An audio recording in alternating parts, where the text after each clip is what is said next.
And we are back. Welcome to another edition of the Sports War. And we are back. We got the full crew in the house. That is what it's all about. The Yankees, out of any team in the league, are the best equipped to handle a blow like this. I think there is a higher power at play here. He's due law of averages. That dude is the ultimate scrub. It's trash. Yeah. Every person you have in there is fucking trash. Next game, you're going to see a big performance. You can see it in the end of the game, and I'm just totally stoked and excited for this. And we are back. Let's go, baby. Welcome to another edition of the Sports Port, the Friday before Super Bowl 58, Las Vegas, Nevada, Kansas City Chiefs versus the San Francisco 49ers. I cannot contain my excitement, wow. Tony. How are you doing, sir? That is dope. I am doing great this morning. Super pumped for the festivities this weekend. Excited to preview this game. A lot going on. We have some hockey as well, some golf to get into. Very excited today, dude. Let's go. Wow. And we have maybe the most people I've seen join us from the top of the show. Literally off rip. So we appreciate everybody who's here. And let me tell you, there's going to be energy today. We're Hell excited. Yeah, dude. We're making picks. Kev 2 is going down. Let's get ready. And speaking of Kev 2, I know I said Kev 2. He's right to it. So let's start with his comment. Of course, dude. Kev Du in the house. Let's go! He's pumped. He wants the smoke from us today. It comes down to the last pick. He says, let the drama begin. You guys owe us already for the season, for the regular season. I'm sure that means. Now let's see how this ends with playoff picks, baby. Let's fucking go. All-time records for viewing right now. We love it. The energy is through the roof. quick, gotta go. Yes, Tony, yes. Yeah, Kev Du also hashtag the TCA, hashtag DTV, hashtag SportsPort 701. Love to get that in there. JB in the house saying, what up, fam? Happy Super Bowl Friday. The Just picks he's pumped for, hashtag TCA, hashtag the SportsPort, hashtag DTV. And then Michael Buckta also says the fucking Nuggets ruined Kobe's day last night. He says, fuck the Nuggets. I'm sure we'll get into that, Brian. Josh B also fired up.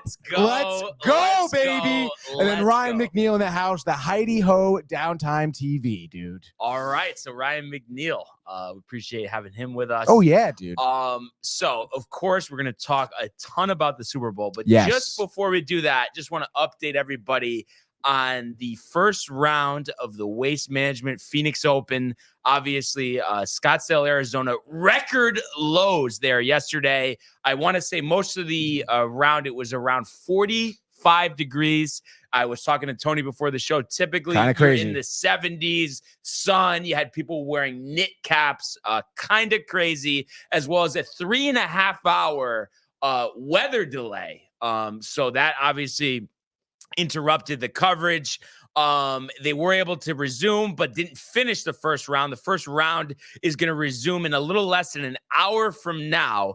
And then they will get the afternoon wave in and obviously get in as much golf as they can today. And the weather should be improving as the weekend goes on. And Sunday, before the Super Bowl, when they finish up, that should be in the 60s and sunny, which compared to how we're doing now is pretty good. And the top of the leaderboard, the heartbreak from a couple years ago, he's out for redemption. He won in the fall series for the first time on the PGA Tour. Now he's looking to win in the regular season for the first time in his career. Sahith Theegala, Tony, 6 under, 65. I saw most of the back half of his first round yesterday. He was lights out. Even when he made a mistake off the tee, he's getting it on the green. He's putting for birdie, all of that stuff. So congratulations to Sahith Theegala on an outstanding first round.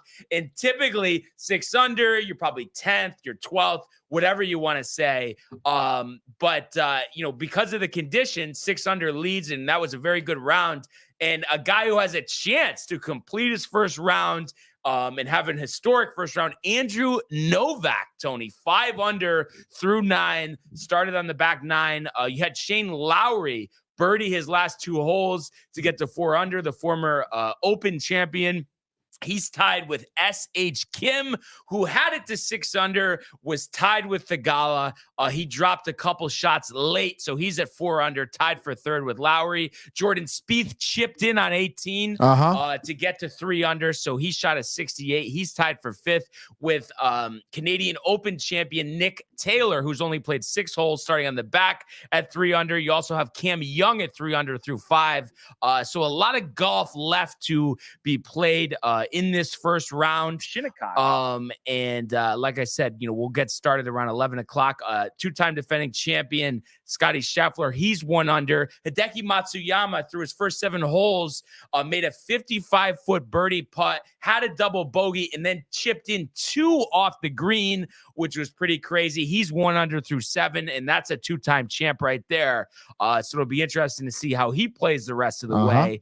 And then you also had Justin Thomas even to start his round. I believe he's through 5 he's through 5 holes. Wyndham Clark had it to 2 under with an eagle, bogeyed the last 2, and went back to even. And one thing that I noticed yesterday, and I couldn't, and the announcers were right. They were harping on this point, Tony. But when they called it, how they do the horn to call it for the night, darkness or whatever. Yeah. Guys were in the middle of holes, and they had the option, mark your ball, finish the hole tomorrow. Right. Greens will be cut, this, that. And a good amount of them finished the holes, a lot of bogeys because it's freezing. The greens have been used all day. And it just seemed like they were in a rush to finish the hole when there's just no reason to do that. Scotty Scheffler was one of the few people who was smart and marked his ball. So he'll have, I believe it's a birdie putt from about 15, 20 feet when they resume. But it just didn't make sense to do that. And like I was telling you before the show, such a shame that the weather is so cold. Historic lows at TPC Scottsdale. But they did show some sunsets that you and Michael Bucca and Theophil would have been riled for it. And Michael Theophil with the new picture, or is that the same picture? He's just on X. He is on X, dude. See that? He loves it. So we're riled to have him with us. But yeah, hopefully some better weather today. There'll be a little rain on Saturday, and like I said, clear on Sunday. And yeah, definitely disappointed in Ashke Bahadia, Tony. Shame, dude. 4 over 74. And your guy Kaziri, I was watching him as well. He shot 76. So a tough day for him as well. But a lot of golf to be played. And I can't wait to recap a winner on Monday. I'm going to watch as much of this tournament as I can over the weekend. So let's go. Exciting stuff in the next week. Like we talked about, Tiger Woods returning to the course. So that's going to be a fun one. Pacific Palisades, California, the Genesis Invitational, historic Riviera Country Club, a place that Tiger, I believe, has played 14 times. Has not won. Obviously, a win would be pretty crazy. But nevertheless, he's going to give it a go. So it'll be interesting to see how he looks out there. So definitely good stuff. But let's go now to the world of the National Football League. He wants Jefferson, climbs the ladder. Oh my goodness! Justin Jefferson, the catch of his life. Burrow fires, intercepted, picked off at a pick 6. Minka Fitzpatrick, an absolute ball hawk. Niners twist up front and get to Tagovailoa. Bosa again. Mahomes escaping on the move, stops, spins, flips it forward for the touchdown. Stop it. Aaron Jones. Oh, what a tackle. Quincy Williams with a pile driver.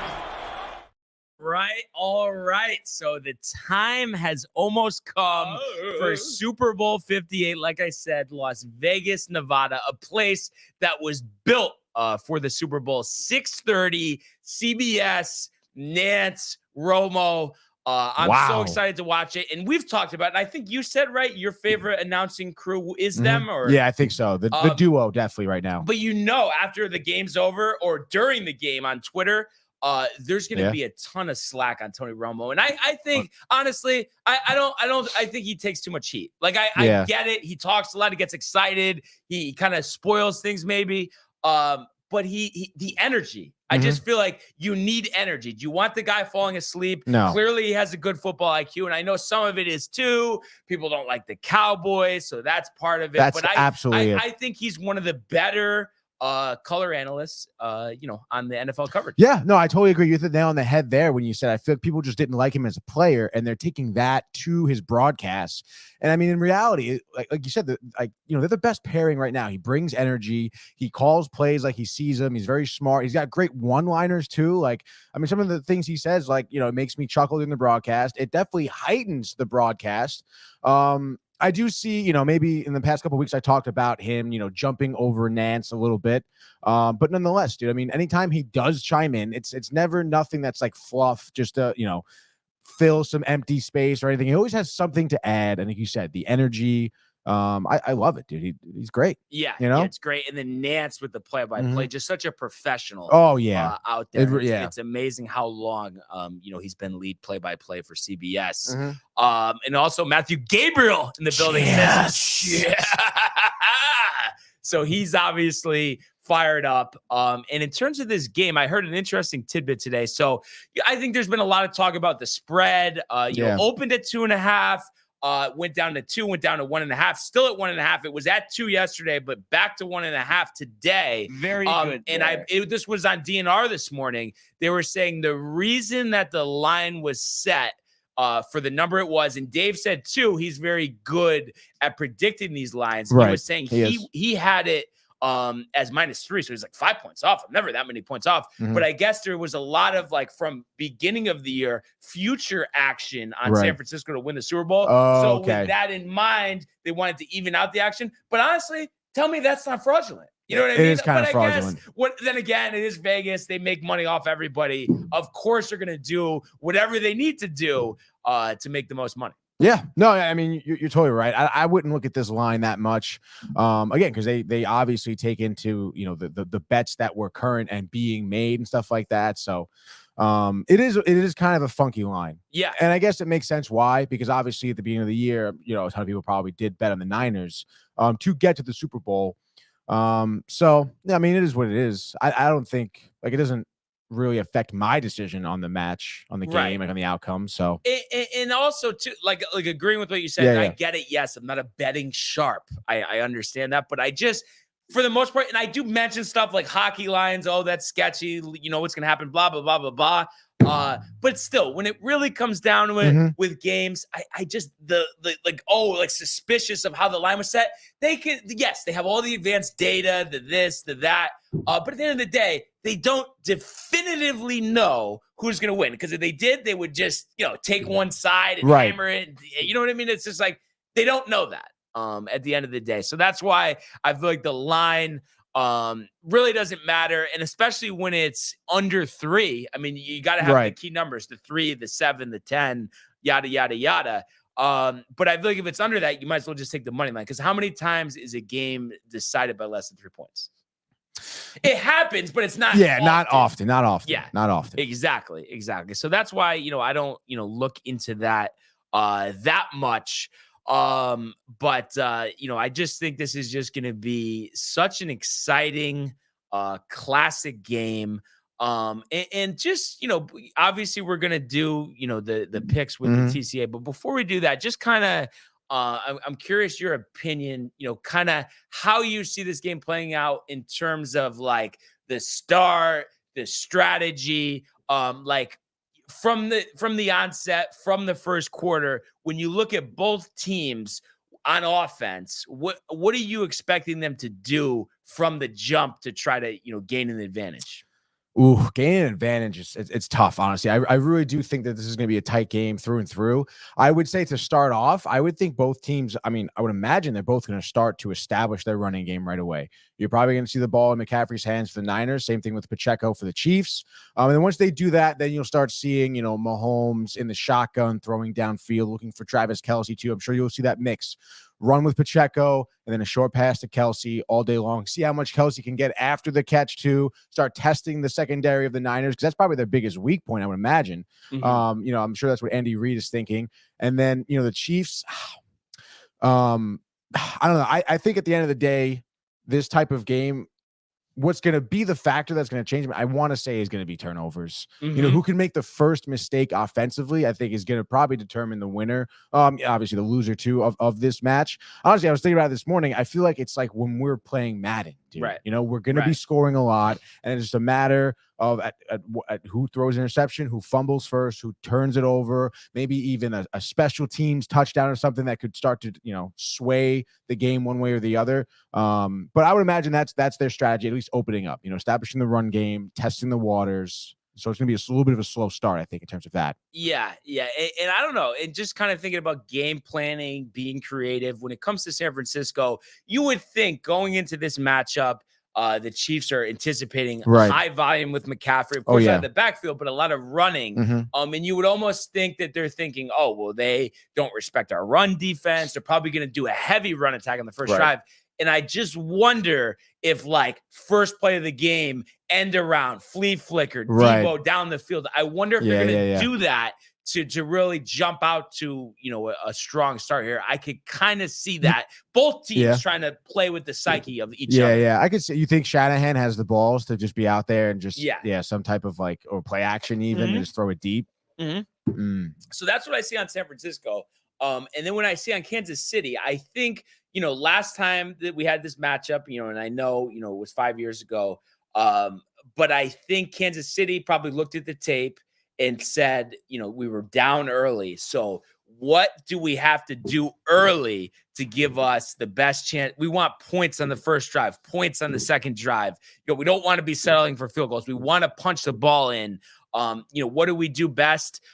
So I think they will do a good run of mix and pass. Mahomes is really good at, you know, selling the play action. And obviously Isaiah Pacheco, you know, has really, you know, developed into a quality running back in this league for a 7th round pick. I believe he used to play quarterback at Rutgers, you know, if I'm not mistaken. So I think you will see a lot of Isaiah Pacheco.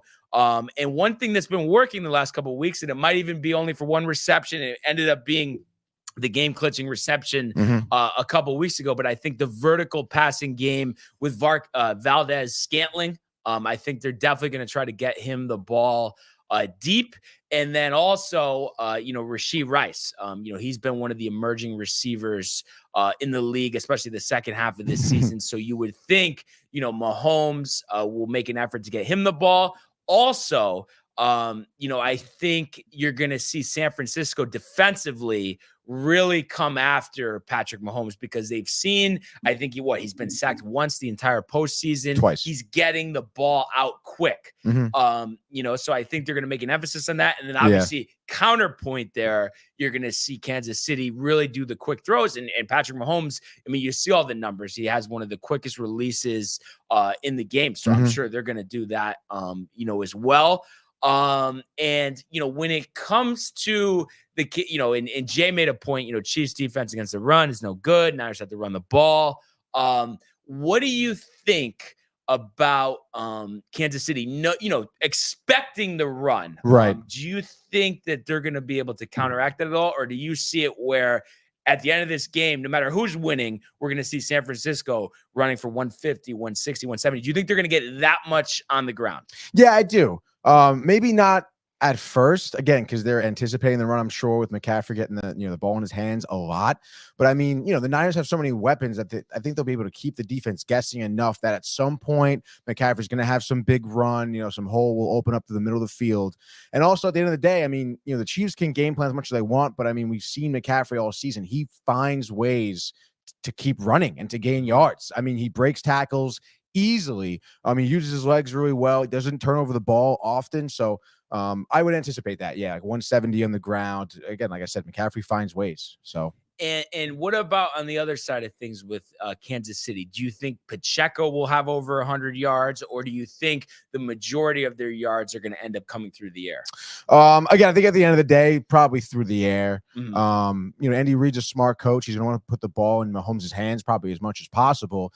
And again, you know, mixing in Pacheco, I'm not going to say he's not going to be successful. You know, I'm sure he will have good runs, but I mean, I think their game plan would probably have, Mahomes dropping back more. Yeah. Yeah. You know? And I think too, because you think about, Kansas City not being good against the run. Obviously, the thing on San Francisco is their pass defense is terrible. So you want to attack, those weak points. And one thing I'd like everyone to do, while we're talking about the Super Bowl is, and I see Jay, has some bets and prop bets out there, but anybody out there that wants to give a score prediction, a Super Bowl MVP, any type of bet, just leave it in the comments. Just like to kind of see what everybody's consensus is here, what everybody's predictions are. And Jay here, so he says he just put his bet on the 49ers. He's talking about Kyle Juszczyk, the fullback, probably the best fullback in the league, anytime touchdown, which is interesting. I'm sure you got some good juice on that one, Tony. Oh, yeah, I would think so. And then Josh B having fun with it, saying Juszczyk MVP, LOL. That probably is like 300 to 1, I would think. Anyway. Nice, dude. But Josh B going with the 31-21 Chiefs. Wow. Which is interesting. Just because with the picks coming up, but we'll talk about that in a second. We'll see what Kev Do thinks about that. Yeah, exactly. Now, do you have in your head, if the Niners win, if Kansas City wins, who you expect to be the Super Bowl MVP? Yeah, I guess. I mean, I would imagine, obviously Mahomes for the Chiefs probably is what I would anticipate. And then the Niners, I guess McCaffrey. It kind of depends a little bit though. I would say it comes down to Purdy or McCaffrey at that point. Okay. And I would lean towards McCaffrey. Yeah. When I just think of both teams when we're talking about Super Bowl MVPs, I do think McCaffrey or Debo on San Francisco. That's just kind of what I'm, forecasting. And then, and I definitely lean heavy McCaffrey if they were to win. And for Kansas City, of course, Mahomes, the overwhelming favorite there. Oh yeah. But I think there is an opportunity for Kelsey or Rice to get that if they just happen to be open, happen to make plays, and have one of those 10 reception, 12 reception, 200-yard, 3 touchdown games. Because I don't think they're going to have any trouble moving the ball. And obviously they've improved at moving the ball, as these playoffs have went on. And if you look at it compared to what they were doing in the regular season. So I don't expect them to struggle on that end of things. Now also too, you think about both teams' defensive lines. You got Chris Jones leading the way for Kansas City. I believe he had 9.5 sacks in the regular season. And then obviously I don't have it in front of me, Nick Bosa, but I think he was easily double-digit sacks as well. Kind of faded down the stretch. When you look at and then their offensive line, and then you got Kansas City's offensive line. And it's kind of interesting too, kind of very similar. So you think about those guys, also 10.5 for Bosa, but you think about those guys sitting out in the defensive lines, and then you think about the offensive lines. You have Trent Williams, on one side, and he's just been, unbelievable. But I know their other tackle, which his name is slipping my mind right now, has actually he's allowed the least amount of sacks in the league, and then the other tackle, has allowed the most, which is kind of interesting. Oh, really? And I believe, and I have to double check this, but I believe the Chiefs have the same type of situation. And I don't know why I'm blanking right now. I don't know if you can help me out, or I'll just look at it. But the Chiefs starting left tackle. Let's see. I don't know if is it Orlando Brown? Left tackle. Donovan Smith. Okay. Donovan Smith. And I guess Joe Thuney, who's been a Pro Bowler before, he's out for this game. So obviously that's a hit on the line. Okay, yeah. So it is Donovan Smith at left tackle, and then Juwan Taylor, I know, has had a lot of holding penalties on the other side. So, when you look at the offensive lines, I mean, I'm sure you would, I guess, favor San Francisco. Obviously, they've been able to run the ball very well. But Mahomes able to counteract the pass rush with it, getting out of the pocket, running the ball, and just really making, throws at all different angles. But when you look at those matchups, the offensive lines, the defensive lines, do you see either side having like a big issue where the quarterback's getting sacked 5 or 6 times, the Lions creating turnovers, or do you feel that both teams are able to avoid the rush better than most? Yeah, I would think. I mean, I would anticipate, the quarterbacks getting under pressure often. I didn't realize that you said that Chief. What was his name? Donovan Smith, the left tackle. He let up the most. Oh no, Juwan. No, it's the San Francisco right tackle. Interesting. Because it was interesting because Trent Williams is allowed the least amount of sacks. That is kind of interesting. So but yeah, like you said, I'm sure there's going to be a time where there's going to be a rush, obviously, like getting to the quarterback. But I don't know. I mean, I think Purdy and Mahomes are going to be more than capable to avoid a sack, throw the ball away. So I don't know. I wouldn't anticipate many sacks. Dude, okay. Okay. So yeah. What about you? Yeah, I would say like maybe 3 sacks between both teams the whole game. Yeah. I don't think we're gonna see like a sack party or defensive touchdowns or anything. I think these teams are good at being buttoned up. Maybe there's an interception or 2. And it could be a tip pass, that type of thing. And then Matthew saying Josh Kevdu, what's good hombres, J-Man and Michael, my man. And then we also have some predictions, Tony. I guess, Michael Bukta, 38-28. Yes. And then Josh M says, I think Chiefs are going to pull it out, but it's going to be tight. Chiefs by 6. Chiefs by 6. And then Josh B, Taylor Swift MVP. My coworker said that. LOL. Matthew Gabriel, 33-39ers time expiring field goal, which is interesting. Wow, the field goal, dude. Yeah. So that's interesting stuff as well. So all-time classic. So I guess what we'll do here is it is we have to make our picks. And TCA has given us the opportunity to go first. And I know you said the other day, even though you're not really in agreement, that you'll let the KC pick go. Yeah, no, I think we could do that, definitely. So and then we'll let them have because we're gonna do the total as well. And of course, we'll need to hit both of these to win this pick segment. And I'm just trying to think too. I guess there wouldn't be. Oh, yeah, because if it goes 1-1, then they still would win because they're up 1. 47.5, by the way, is the total. Yes, and they're going to have first licks at that, so we don't want to say too much about that, even though, come on, I know they think, they're, as Ryan McNeil would say, hi-de-yi-o. Yeah. But officially, right now, the line is 1.5, so we are going to take Kansas City plus 1.5 for the spread, which, by default, gives TCA San Francisco minus 1.5. You mentioned the total being 47.5. Michael is jacked up. And so they got do Kev have Du calling in right now on the over, and let's get Kev Du on the phone. Absolutely. Stand by 1 second, Kev Du. You're on right now, Michael. Real quick, shout out everyone on X right now. Unbelievable.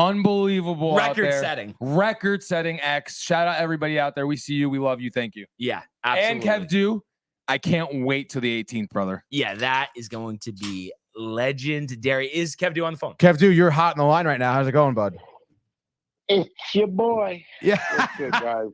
How you doing? I'm not doing too well. I don't feel well today. I've been sick the past 2 days. You're that nervous about the picks? Nah, bro.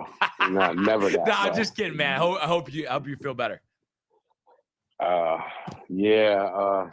I know where you're going already, D. You're so predictable. Yeah. No, I said it. Chiefs plus 1.5. All right. I'm banging with the Niners on this one. But it is interesting though, because Josh is thinking Chiefs though. You see a score prediction. And you know what? You could have asked Josh why I make the picks and not him. Okay. And so he'll tell you himself. Yeah, dude. So we each are penciled in there spread wise. Now you guys have the pick on the total 47.5. What are you thinking there? We going over 47.5. And honestly, I like the under. Really? I'm fine with the under. Okay. Yeah. All right. All right. So yeah, they have Brian. the over. We're under 47 and a Gonna half. be And our how demise. about Josh B says blah blah blah. Wait, what do you mean our demise? Taking the Chiefs in the under.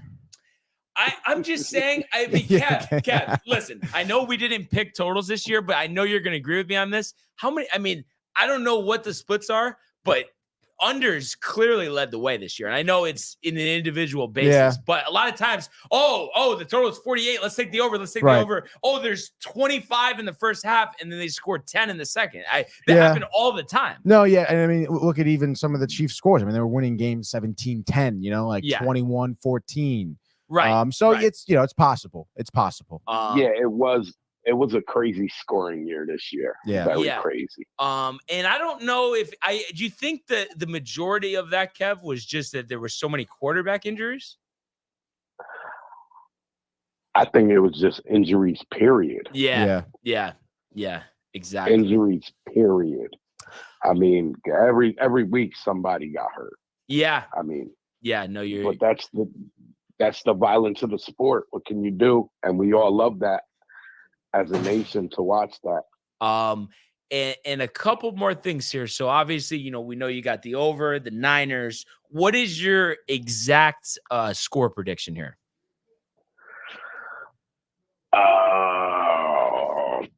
35-27. 35-27. And do you think it's like back and forth all game, touchdown drive like to end the game, or how do you see it playing out? Nah, Kansas City gonna have a garbage time touchdown. Touchdown. Wow. Okay. And who is the Super Bowl MVP? I think it's gonna be McCaffrey because I think he's gonna have a touchdown pass this game. Touchdown pass, and we have seen him pass the ball before, so that is interesting. And for the what's your plan for the big game? What are you doing? I haven't even decided yet. If I feel like crap, I'm gonna be in my house. Gotcha. So it's gonna be when I wake up Sunday. But let's talk about February 18th. Oh yeah. That is going to be extraordinary. Yeah. That we talked about today being record breaking. Mm-hmm. That is going to be record. It's going to be a movie, dude, out there. Yeah. Oh, by the way, I'm going to wear my new merch I just bought from y'all this morning. I'll wear it next week. Let's go. Oh, hell yeah, dude. Yeah. It's awesome. Would you buy it or you want it to be a surprise? I bought a hoodie and a hat. So let's go, dude. That's awesome. There we go. Anything to support you guys. I have fun messing with you guys all the time. I can't right back at you. I can't see y'all totally all the time because my situation with work. Oh yeah, you're in here all the time, bro. We appreciate it. I try to hit y'all up when y'all first post so I get the comment in case I can't catch y'all when y'all start and stuff. It's a good time. Another thing is, that guy from Boston, Jason Tatum, he's one of the best players in the league, isn't he? Wow, trying to get Michael Buckta going. And listen, I love Michael Buckta. But yeah, I do agree with you, Kev. I mean, Tatum is unbelievable. You know what? I love his comments. He's energized. Yes. Yeah. But damn, Tatum ain't that bad of a player. Yeah, I know. Exactly. So funny. Exactly. Wait, and I forgot. Are you big on the Knicks or no? Yeah, I'm a Knicks fan, bro. Are you, but you're tuning in on a regular basis? Yeah. I'm mad that the two Knicks jerseys I have, they traded away quickly and Barry. Oh, okay. That is tough. Well, Michael Buckta too with a live comment here. No, Tatum blows. But I did see OG's having the surgery. He's going to be out 3 weeks, so they're dealing with some injuries. But what's your overall feel with that trade as well? The Bogdanovich and Burks going to the Knicks. Did you like that one? You have Grimes going out and then the Fournier expiring contract. Hell yeah, I like that trade. It gave us what we needed. So when we do get healthy, we're gonna have more than enough firepower at that. Adding Burks and you're that not the guy, only they person both who wears shoot the three. They shoot the three good. You know what I mean? I'm just worried about OG. Yeah. Because I kind of like his game, but I think he'll be all right. I think it was just, a spur. And, it ain't no ligament damage or nothing. So, yeah. One more question for you. Michael Bukta wants to know, if you're a Knicks fan, then why do you like Tatum? I'm just doing it to bust his balls. I can't stand balls. I'll be honest with you. The guy that does the oil delivery, the guy in the office at my job, he's a Boston fan. And I walk past him every morning with the three fingers under the nose like Jalen Brunson. I'm like, yo, I told him we coming for that ass. We coming for that ass. What's your expectation for the Knicks in the playoffs? At this point, I'd be happy if they make the Eastern Conference Finals. Okay. You know what I mean? Because you got to crawl before you can walk. Mm-hmm. But they have a damn good chance, like any other squad in the NBA, to win the finals. Wow. Like Rose actually did right by this team. Yeah, it was sad to see Barrett, Quickly, Grimes all go. But you know what? He wants to play a certain type of game, and he needs different players for that. So I respect what they're doing. Okay. Yeah, exactly. You got to just go for it. And one more, just continuing the Kevin Michael Bukta banter. He says, "What is this clown's name on the phone?" Ooh, I'm a clown. Wow, dude. My man, hold on, time out. Is he coming on the 18th? I don't know if he'll be around. Yeah, he'll be back at school upstate. I think he'll be back at school. Yeah. No, he might. He did say that. He did say that. Yeah. So I'll introduce myself. That's a whole vlog in itself. Yeah. I'm Kev Dude Taylor, by the way, just so you know. Oh my God, that's funny stuff. And it seems like he wants to smoke now. Yeah, exactly. And he's still going. He's saying you can't be a Knicks fan and like Tatum. And he says he'll be home next Thursday night. So there we go. He may be here on the 18th. Over the weekend. February 24th. I got money with the oil guy at my job on that game. Wow. Wait, which game? Oh, the Knicks and the Celtics. Yeah. Money with the oil guy. That's bold too, with OG out too. Hey, man. I made the bet probably about right in the beginning of January. So OG was playing. Yeah. You know what I mean? Tough. And that's Randall tough. was playing.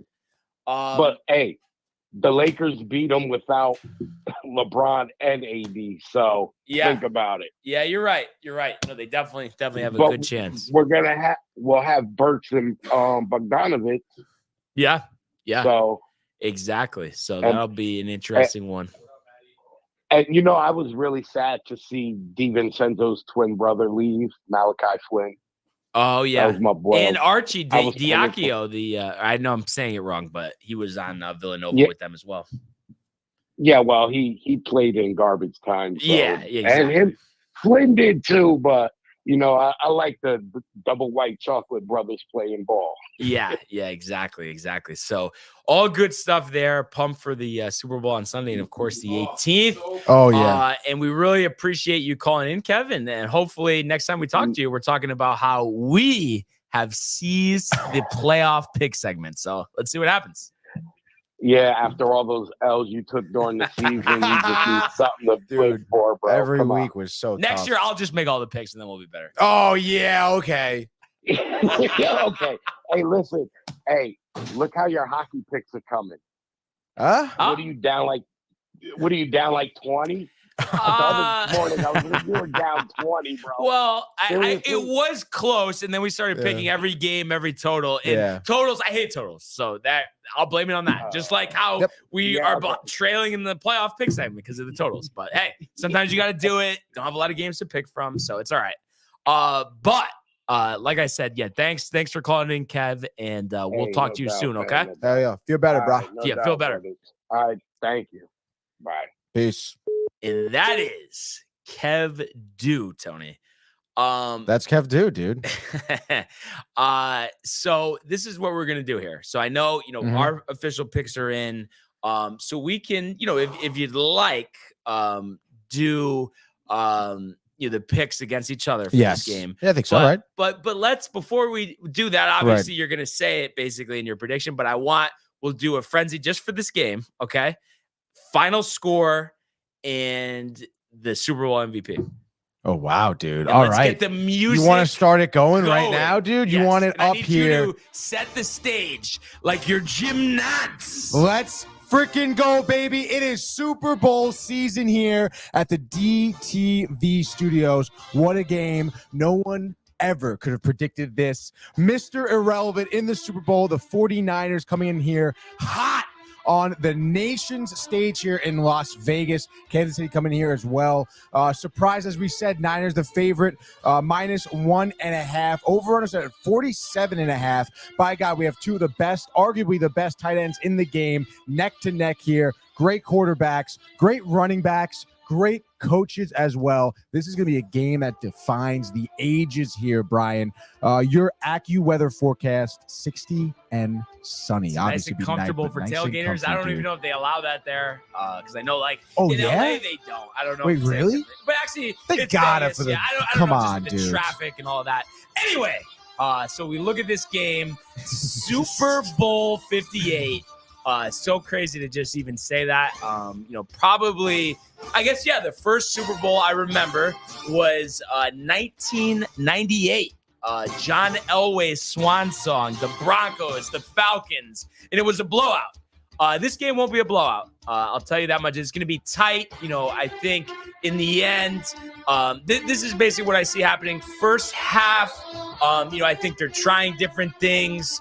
It ends up being 10-10 at the half. And then second half, I think you're going to see Kansas City pull away, Mahomes making the throws. I think they're going to outscore San Francisco 14-3 in the second half to win Super Bowl 58, 24-13. Your MVP, Patrick Mahomes, 3 touchdowns, 335 yards. 2 of those touchdowns going to Travis Kelce to yet again set the record for quarterback, receiver / tight end for touchdowns in the postseason. So Mahomes gets his 3rd Super Bowl, age 28, chasing greatness, chasing the GOAT. Andy Reid also picking up his 3rd Super Bowl title as well. And I'm going to say Reid stays for another couple years. And I think Travis Kelce will hang it up after this one. But the Chiefs are your winners of Super Bowl 58. What do you got for me, Tony? Whoa, well, obviously here, I'm going to be going Niners here. You know that. But the game will be a blow-by-blow game. Obviously, we'll see some defensive stops on both ends. But for the most part, it will be the offense that are going to make the winners here. And I think at the end of the day, the 49ers, as I said, will be pulling away in the 4th quarter late. Maybe Mahomes, a interception in the biggest moment of the game. But give me Brock Purdy, 310 through the air, 3 scoring touchdowns, no interceptions, sacked only once, maybe another 80 yards on the ground for him. Who knows? Using those legs, as we've seen during the playoffs. Kittle with a scoring touchdown as well. I think here the Niners will go on to win this game 35-28. Brock Purdy, no longer is he Mr. Irrelevant, Brian. Let's go. Wow, Tony. So 35-28, Purdy, the MVP. Absolutely. And, there's just so much on the line in this game. You think about the Chiefs. I mean, the dynasty talk begins, with 3 Super Bowls in 5 years with a win here. And then you think about San Francisco, and we talked about this yesterday, but the whole Kyle Shanahan, can he get over the hump? Can he win a big game? He's struggled in that area before. It'll just be interesting to see, what happens. But with a win too, I believe Mahomes would move to, is it 15-3 in the playoffs, which is remarkable. And you would think a long time ahead. And I just really think, and listen, could be wrong. The Niners almost had him last time. Obviously, rosters have changed a lot, but you still have the same coaches and quarterbacks. But I think all of us are going to be saying at the end of this game, how do you go against Mahomes? Because he's done it so many times. And obviously there were a couple slip-ups, the 2 times against Brady, the AFC Championship game, and that Super Bowl in 2021, and then the Joe Burrow AFC Championship game. So just a little food for thought there. But I am so pumped up, Tony, for Super Bowl 58. Me too, dude. I'm excited we're going to be together. It's going to be sick. Yeah, the food, the camaraderie, the chat, I'm sure will be there. Oh, yeah, dude. As well. And I was just thinking about this, too. I probably might have already asked you that. So much Super Bowl talk this week. The first Super Bowl you remember watching? That I remember watching, honestly? I want to say, what year was Steelers Falcons? No, Steelers not didn't play the Steelers. Falcons. Steelers Seahawks? What year was that? 2005. Maybe that was it. The game with Steelers won. Yeah, and that was the Big Ben. That was quarterback. Yeah. That was probably. Bill I think that. Cowers. I want to say it was that game. That was probably what I remember being. I was a little kid. Okay. Uncle's house in Jersey. I remember going there because I was like, that was like the first Super Bowl party I think I remember. Wow. Yeah. Wow. But probably like full game would probably be the Giants' first Super Bowl win because I was a little bit older down the road here, more into football. It was at my house. I was sitting down on the couch watching Engage the whole time. Gotcha. What about you? And no, mine was 98. Oh, 98. No way. Yeah. Wow, dude. Yeah, so crazy to think how long ago that was. And so 1998. 25 years ago, right? Almost 26. No. 98 is 20. Oh, right. Yeah, you're right. Almost, almost 26. So that means that was Super Bowl 32. Yeah. Wow. That doesn't even seem right. That seems crazy, dude. But I guess it is. So yeah, it's quarter unbelievable. of a century, dude. And I guess, and also too, because Jay did this, he says the first one he remembers was the Janet Jackson one. Oh my God, Panthers, dude. Patriots in overtime, Tony. We saw, I believe that was Tom Brady's second Super Bowl, if I'm not mistaken. Yeah, I definitely remember the halftime show more than the game. That was absolutely insane. Dude, honestly. like what? That was the most ridiculous thing I've ever seen in my life. Probably still to this day, dude. Yeah. So one other thing I wanted to mention here before we move along, I'm just thinking and also too, if anybody wants to comment, their first memory of a Super Bowl, but prop bet wise, and we don't have the numbers in front of me, but I know, for instance, like Patrick Mahomes, 1.5 touchdown passes. Usually the quarterbacks are 1.5, right? But you have like anytime touchdown scorer, receiving yards, rushing yards, passing yards. When you think about that, is there anything, that pops out to you, in terms of, and not the Gatorade and the, right. Those the coin toss. Yeah, not that stuff. I'm talking player props. Also, too, if I can look up for you if you'd like if it's a specific player, if you have in mind touchdowns, yards, scoring. Yeah, no, this website isn't really giving me much here. I could get it for you, but you just got to give me when you think about this, what seems like the surest thing to you? Someone scoring. Yeah, yardage. I would think McCaffrey anytime touchdown. I did see that right? yesterday, minus 210. Wow. So, but you think it's worth the juice? Yeah, dude. I kind of think so too. Absolutely. Honestly. Yeah. I wonder what his over under at touchdowns is though. Probably 2.5, maybe 1.5. I don't know if they do that for scoring touchdowns. I think that's only for passing touchdowns. Oh, okay. Wrong though. Let me see here. So player, no, that's added props. So game props, or is that game props? Team props? No, it should be player props. Player props. Player specials. Halftime. Player props. Oh, okay. Here we go. You got him a little bit. Christian McCaffrey first touchdown. Plus 400. But like I said, minus 200. Minus 200 anytime. Pacheco, same deal. Anytime is minus 115. And then first touchdown, It seems like McCaffrey has the lowest odds for the first touchdown. Oh yeah. And for anytime. And for anytime. But also, I mean, give me Kelsey plus 105 to score. I think he's definitely scoring. Oh, definitely. Yeah. Yeah, it's crazy. Plus 105. So even with the juice, you're saying McCaffrey anytime is like the whole Josh B, the mortgage. Yeah, definitely. I mean, I feel like honestly though, I feel like Travis Kelsey anytime because it's plus money. Yeah. I know it's not plus a lot, but it's just a point. Like it seems like a pretty like sure thing that we're gonna see that pretty much. Yeah, is what we're saying. Absolutely. Yeah. So I definitely like that one. And then did we get any more comments, predictions? What do we got here? I don't know about predictions. I know I saw Domac in on Instagram. He says, just woke up. Happy Friday, boys. Have a great weekend. Chiefs over Niners. The Mahomes effect will show Tony Sunday how amazing Pat Mahomes really is. He says. That's why Domac is very bright. Stop it, dude. And then Riley Souza in the house as well, saying combined jersey numbers of touchdown scores to be over 121.5.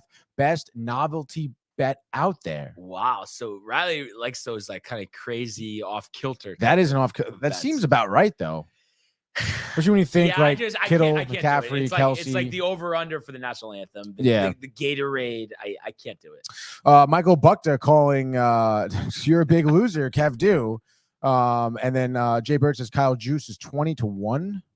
20-1 probably to score. Anytime score? No. Might be. Let me see actually if I have the anytime touchdown. I was just looking at all this stuff. Let's see. Where are we? He's plus 1,000 for anytime touchdown. Plus 1,000 is 10-1. So I wonder what 20-1 is.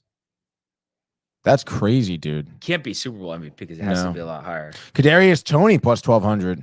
Kadarius Toney is an embarrassment. I know. We never know. Yeah. Go down I really think I'm gonna have to lock in the Kelsey. It just seems. I feel you should lock in Kelsey with McCaffrey, right? A little parlay action. Wow, same game parlay, right? That sounds like a shoo-in, right? That's a lot. And you know what we have to do, and it's nice because the chat will see this as well. And I'm kind of putting him on the spot. Score prediction, Michael. Go MVP as well. Yeah. For the Super Bowl. Yes. Also, Riley saying we are 3 for 3 on Gatorade the last 3 years. So what's the color this year, Riley? Yeah, what do you got, Riley, on the color? Kev Do saying don't hate brother to Michael Buckta, by the way. Yeah, dude. Let's see. Michael Domac also saying interesting picks by Tony. Isn't thinking about the Mahomes effect. Come on, Domac, get out of here, dude. Domac is probably still waking up, dude. Josh B hyped. Bang, bang, bang. He goes, the shots, LOL. I'm sure he's talking in regards to the 18th. And then Riley has blue for the Gatorade. Wow. Which is interesting. Sorry. Souza. Come on, Michael. Yeah, dude. Well, Riley, what were your picks the last 3 years? What were the colors? I'm really disappointed in Riley right Purple, now. Purple, orange, green. Why? Riley, you hear me? He's supposed to be here on Monday. Disappointed if he's not here. It's holding the disappointment, but if he is here, revoke the disappointment, back to being in my good graces. There we go. There we go. Prediction. 34-21, Kansas City. MVP. Come on. Yeah. Patty. Okay. Yeah, I mean, that's usually the quarterback of the winning team is usually a smart bet.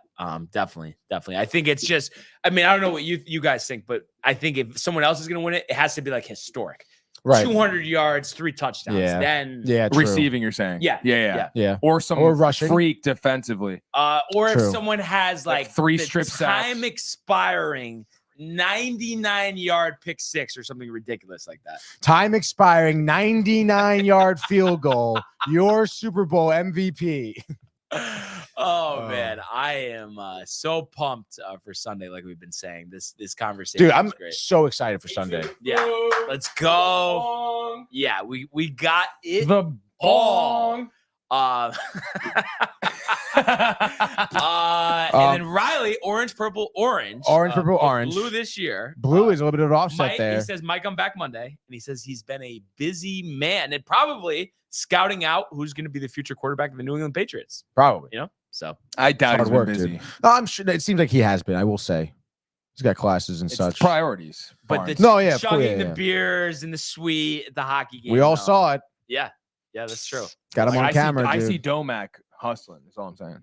Wow. So I also took them out to lunch yesterday, dude. Where'd you guys go? Village Bagels. What'd you get? For his first time. I got the West Porter with lettuce, which is chicken cutlet, bacon, ranch, cheese, and lettuce. Nice. So good, dude. Nice. What did he get? Same thing. He had the same thing. He did get the same thing. He was a fan? Yes, he loved it, dude. He said this place is dope. Tony's teaching Michael how to become a man. So. That's great. That's great. But let's go now to the world of the National Hockey League. Here he comes. McDavid shoots. Top shelf. He scores. Captain with the overtime winner. That's a middle break. That's a world-class hit right here. Tomsky stepping. Rink wide. Made the full split save. Are you kidding me? Turn. Side of the net. Between the legs and they score. Filthy. David Pasternak. The silver trophy to the Golden Knights. Right, and I know Michael's riled. Bitcoin over 47,000. So we're account today. That's what I had. I said Bitcoin. You said we're selling. I said I'm holding. hell nah. But yeah. So Tony, I'm gonna need your help here, and I could be wrong, and I know a lot of shots from Kev. Oh, I'm so bad at picks. I'm so bad at picks. I think I had a pretty good night last night. Yeah, I think you could did too. just help me out here. Absolutely. All right. So Bruins in the under. Bruins in the under. Yes, that's two. Panthers in the over. 2 more. That's 4. Flames in the over. 2 more. That's 6. Jets in the under. Just 1. That's 7. Avalanche in the over. 1. That's 8. 1. That's 8. Islanders in the over. 2. That's 10. Coyotes in the under. 1. 1. Wow. So 11 points. 11. Best night in a while. Yes. Dude. Yes, Tony. So yes, that Tony. brings me to 109. I'm going to just mark that down before I forget. Yeah, don't forget that one. Dude. Yes, Tony. Yes. And I think kind of an off night for me, dude. Wait 1 second here. Oh, you got it. Oh, yeah. Riley saying, thanks for lunch, Tony. Hey, listen, man. The stars aligned for Domac to get lunch that day. It was 700th episode, too. He came in early, the work. You can get lunch, too, man. Just gotta be the right moment. Got to earn it. Yeah. At the end of the day. All right. So I'm going to read down yours here. Canucks in the over. Sorry. Canucks in the over 0. Panthers in the over. 2. Devils in the under. Nothing. Flyers in the under. 2. That's 4. Avalanche in the over. 1. It's 5. Islanders in the over. 2. That's 7. Golden Knights in the under. 2. That's 9. 2, so I pick up 2. Here we go. So you move. Okay, so 9. Okay, so it's 128 to 109. So down to 17. I think it was up to 21. It was. Still a while to go. And just taking a look, at what we saw, last night. Just kind of, running down from the top. Definitely, I had picked the Bruins. I thought, it would be defensive. But I was surprised that they shut them out. And it'll just be interesting to see second half of the season. We saw the Bruins dominate early, kind of have this similar stretch to the Rangers. And now here we are in the second half, obviously 32-10-9, the 9 losses in overtime, kind of setting them back in terms of where they could be. But what did you take away from this? That Boston is still a top team in the NHL? Yeah, Boston top team. Their fan base great. The TD Garden rocking. It's a big reason why the Bruins are so good at home is because of that atmosphere there for sure. Not even because it makes the Bruins play better, but teams coming in feel hated, and then on top of that, Allmark with the shutout, only 17 saves, dude. Yeah. Like, that's crazy. Yeah. Between block shots of the Bruins and just all around great defense, the Canucks did not have much opportunity to even score, which is why you get the shutout. And of course, the Bruins had momentum going. First period, they scored twice. Second period, I think they scored 2 goals in the beginning with like a 15-second differential between both goals. That type of momentum, when they looked like the whole game, the Bruins were just skating downhill on the Canucks. And the Bruins are a type of team. I'm not saying the Canucks are going to go on a schneid or whatever, but the Bruins are a type of team where if you give them momentum, it's really hard to come back from that, dude, Yeah. So yeah, absolutely. And as we, inch closer to the trade deadline, do you think that they're going to make any moves, or do you think it's all right there? It's just about performing Bruins? on the ice. Yeah. That's a good question. I mean, I guess just let's take a look at their roster maybe a little bit, some stat leaders. Because I don't really, nothing pops off the page to me where they need to be like, oh, like you got to fix this guy, got to get this guy out of here, and not only that, but bring another guy in, to be like, oh, this guy's gonna like defiantly improve us. I don't think so. I think Bruins just stay put, honestly, dude. Okay. I mean, their defense was great last night. Keep that up. I know it's a very young defense. Not a lot of big names. Maybe they can trade for a defenseman, maybe like a different, like third line left winger. I would imagine Milan Lucic isn't getting a ton going. Only 4 goals in the season. Oh wait, excuse me. No. He's way down there. Never mind. Hampus Lindholm, solid on defense. Want to keep him around. Kevin Shattenkirk. I mean, maybe try to move him or at least replace him. Mm-hmm. Kevin Shattenkirk, I mean, geez, he's got to be like 35 years old, maybe even older than that. He got bullied when he was younger? Why? Shattenkirk? Probably Shat. Yeah. Yo, Shat. Yeah, like chat. Took a shot with my chat. Yeah. Yeah, because he was in the Rangers like 5 years ago and he was old. So maybe a defenseman you can look at to improve, your second, third line defenseman. Other than that, dude, I mean, Marchand obviously chilling. Charlie Cole having a great year. Pavel Zacha, I think, was one of the goal scorers last night too. Great job so far this season.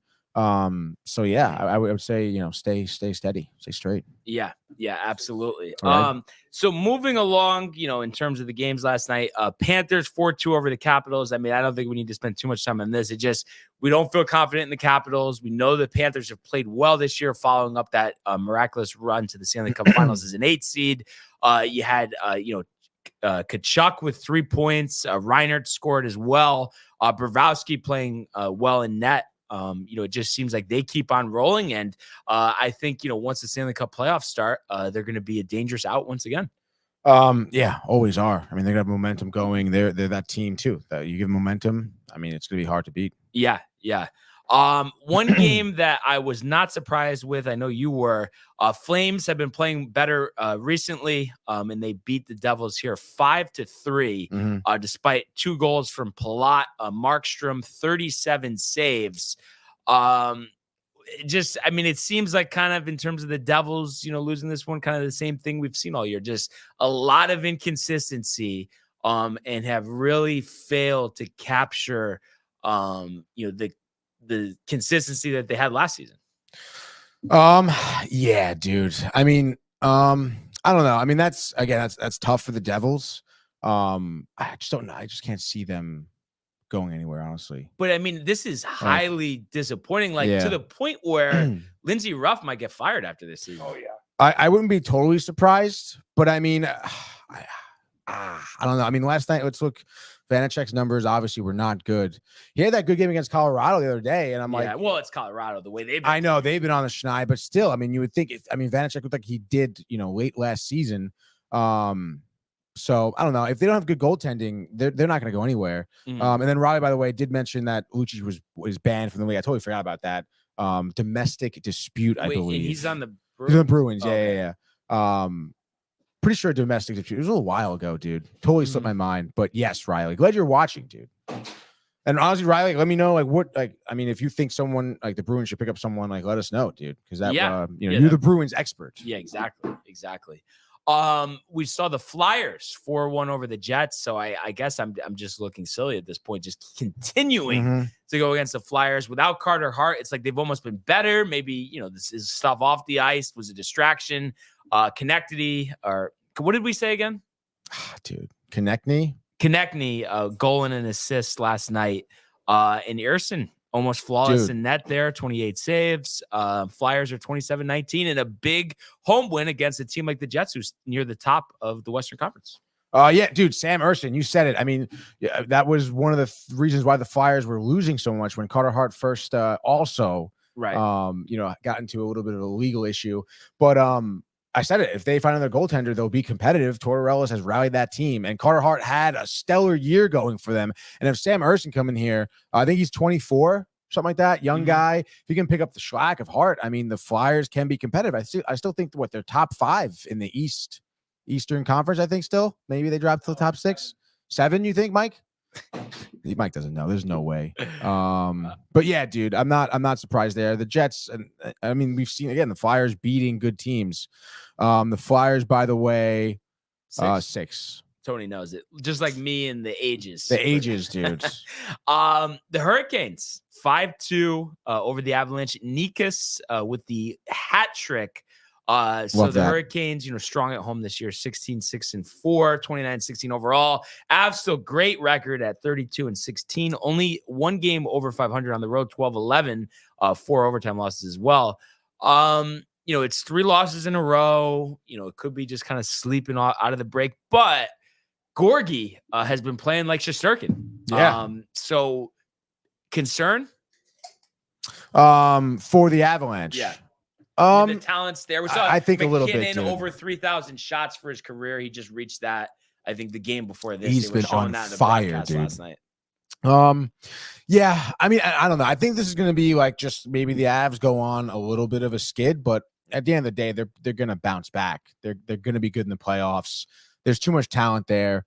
And we've seen them win a cup with, Darcy Kemper, a goaltender that isn't that great, So I don't think Georgiev, even though he hasn't been playing his best, has been doing well, though. I mean, definitely, better than what Darcy's numbers were for their cup winning year. So I think the Avs are going to be fine. Good job by the Canes, though. I would say good win by them. Nikas, that's what you want to see out of him. Bunting as well had a goal. Love to see it.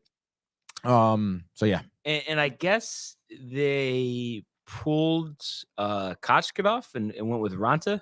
Unless Ranta got injured, but I think it's the other way around. Because the majority but Kochkadov was the most time on the ice. Yeah. They pulled him and brought in Ranta, I think. But I'm guessing maybe he got hurt though, because 16-18, it's not. Well, I mean, it looks like I think they pulled him after the second period. No, okay. After he put up another goal, maybe. I mean, only 1 goal in the second, not crazy, but up 3. Mm-hmm. Or sorry, no, up 2. Yeah, I don't know. Maybe he was playing a little hurt. Yeah, that could be right. But I think as far as like the goalies for the Hurricanes, they haven't been great this year. Obviously, their record's pretty solid. Do you think they're yet again dangerous come playoff time? I mean, they've been one of the better teams in the Eastern Conference the last couple of seasons. The Hurricanes. Yeah, I would say so. I mean, they have great defense. Again, the goaltending issue has been a little bit of a problem for them. Mm-hmm. But I mean, I don't know. They're a pretty well-rounded team. Other than that, I mean, their bottom 6 players show up often. Obviously, their goal scorers do. Nikas being one of them with the hat trick. I mean, you can't nod that. And then this team, like you said, has been competitive, been in the playoffs, been playing together for a while. They're going to be, I guess you can say, they're like, I guess you can say like the Chiefs, whereas maybe they'll show some signs where they're like, oh, maybe not as good this year, but they get in the playoffs and they're going to find a way. They'll figure it out. So, yeah, definitely, dude.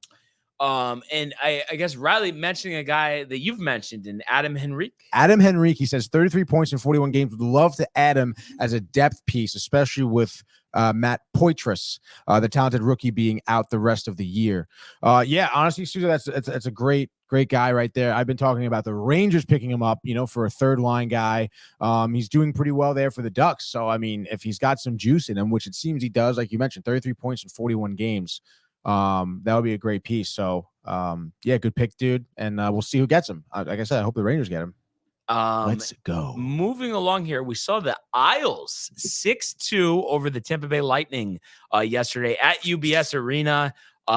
Getting goals from Dobson, Barzal, Palmieri, Putlik, Horvat, and Casey Cizikas, as well as getting Sorokin, who didn't have to do too much, 18-20 in net. And I think they're still kind of learning his system, getting acclimated, but it does seem in general that the Islanders are playing better under Patrick Roy.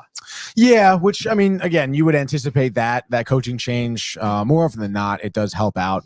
And, you said it. I mean, I think the Islanders are really spreading the wealth here. But, Tampa Bay looking like they could be in a little bit of trouble. I mean, Vasilevsky not having a good year. Johansson, who started this game, doesn't look anything crazy. Mm-hmm. And, I mean, they didn't really face a lot of shots. Not a lot of offense this game in general. Only 44 total shots on goal here. So, I mean, Islanders did a good job playing defense. 21 block shots. That's huge, too, to clog up those shooting lanes. I know the Lightning aren't that great, but still, I would still say impressive win for the Islanders where they're at. And I mean, at the end of the day, the Lightning still has one of the best players in the league on the team. So yeah. But honestly, the rest of the way, I have more confidence in the Islanders. yeah, I mean, I don't know about that. I mean, Tampa with the way Vasilevsky's playing, Yeah. they're not doing anything in the playoffs. Yeah, unless Johansson really, I think he's a younger guy. Unless he kind of heats up and figures out a way to make an impact in between the pipes there. Yeah, I can't see Tampa Bay going far. But the Islanders is tough, dude. Yeah. But nevertheless, I think it's a good move that they brought in Patrick Waugh. Yeah. Last game of the night, we saw the Knights 3-2 over the Coyotes on the strength of 3 goals in the first 6 minutes of the game. And that was enough to get the job done. Marshall Schultz is 26. Haig is 2nd. Chandler Stevenson is 10th. Kind of interesting on Arizona's side. Connor Ingram, who's been outplaying Vizmelka all year, pulled after about 12 and a half minutes to go with Vizmelka, 28-28. Maybe he's having a atrocious year, but maybe this game gets him going. Coyotes have been hanging in there all year. Keller did have his 21st goal, as well as Zucker's 8th. But our 500 right now. And I think the whole thing is, this is kind of the opposite of the way this year has been going, where, when Ingram plays, they're usually pretty good on defense. Obviously, he got torched, and then the defense came along. But I think the whole thing that's holding Arizona back is a lack of scoring. It seems like their games are always very low scoring. And it's kind of interesting, too, with Vegas. The timeline kind of coincides with when Jack Eichel got injured. They've been playing better. They were going through a very tough stretch. Right. And it's kind of interesting. Obviously, they've got good defense on their end, but just kind of interesting. They played better without Eichel. What are you trying to say? No, I'm mentioning. Making out. Yeah, I think it's just coincidental. I mean, Eichel has been scoring. I mean, they were great in the beginning of the year. Yeah. So, but just kind of interesting. Food for thought. I guess I did say Arizona would make the playoffs. That's not looking great. Obviously, I don't think so. Things can change, but would you agree with me though if they were to get like a big time scorer? I don't think it's going to happen at the trade deadline, but I'm saying like this offseason that would really change things. That's what they're lacking, because it seems like they're a pretty good defensive team. Every time you look at one of their games, it's always 5.5 is the total. Yeah. They play well at home, 15-10. Mm-hmm. Yeah, I guess so. I mean, they definitely need. I mean, they need more than that. Than just one goal, and that one goal scorer away from being two. Yeah, playoff team. Yeah, I would say they need 2 big names in there. Adam Henrique. They could. I wouldn't bet on that really necessarily to take you to the promised land, but yeah, I'm sure you never know. Maybe look towards the draft too. Hopefully, you can capture lightning in a bottle. Yeah, exactly. So we'll have to see what happens. And before we do our 3-game frenzy for tonight, the Rangers are back in action. In Chicago, United Center. The Connor Bedard-less, Chicago Blackhawks. So it seems like a pretty good matchup, but we've seen them lose these games before. And I'm just kind of curious if you would, Tony. I don't know if you've already checked this. Is Shesterkin up there confirmed. At the moment? Okay, so they do have him up there at the moment. I know Mazarok. If you go to show more, I think Mazarok is actually performed decent, right? I mean, the win-loss isn't good, but 2.89, not bad. 9-10 save percentage. I mean, better numbers in terms of the goals, or I guess just the save percentage over Igor slightly. So I guess it's not that much of a difference. But I think playing for a team that's awful, I mean, those really aren't that bad of numbers. Like, he's actually probably decent. Yeah, no, it seems like it. But I mean, Blackhawks. You think, like, without a doubt that Igor is going to start this game? Yeah, I do think so. Let's check Twitter. Let's see, because sometimes Ryan Mead first off the ice. Yeah. The first skate, whatever. Ooh, Quickie? Nothing right now. Oh, okay. No, let's see. Maybe they didn't have it yet. Yeah. But I don't know. Like, and it seems like too. Besides that, you think that's what's going to happen. It seems like that's what you think is the best move right now to start Igor tonight. I mean, listen, man, you don't want things to get really out of hand, and also like I would be concerned too if you do end up going with Quick down the stretch of the season, if you're into the playoffs, whatever, he's gonna be your starting goaltender. You kind of want to also save him a little bit. I mean, the guy's old. This is a stretch of games where it would be good to get Igor back in there, rest up quick a little bit. If you were to need him to start starting more games. So. All I would say is I think you are right. I didn't think about that aspect because I definitely like the idea. Let's go on the run quick. But we do want him down the stretch. But honestly, if Igor gets tortured, I'm dead serious. I think let's swap him out with Louis Domingue for like a week or two. If he gives up 5 goals against Chicago, I mean, come on. Go down to Hartford. Yeah. I'd go to the games. Yeah. We would definitely go to the games, dude. This is huge for Igor, just to get his confidence back. And I know, we all can be prisoner of the moments. But I don't know, Tony. And I want to be positive with Igor, but just for some reason, it seems like it's not going to happen, that we're not going to get the Igor that we are expecting, or we did expect coming into the year. Yeah. I mean, it's kind of on him, obviously, to tighten his shit up, but I think everything is being put in place right now for him to bounce back. I mean, he's got a great coach. He's got a great team around him. He's still a very young goaltender, and we know what he is capable of. So, I mean, the chips are set up for him, obviously. So I'm a little more hopeful than you. But if you had to, I know I always ask these ridiculous questions, but if you had to walk the plank, if you were wrong, you would say the starter for the postseason is Igor, or no?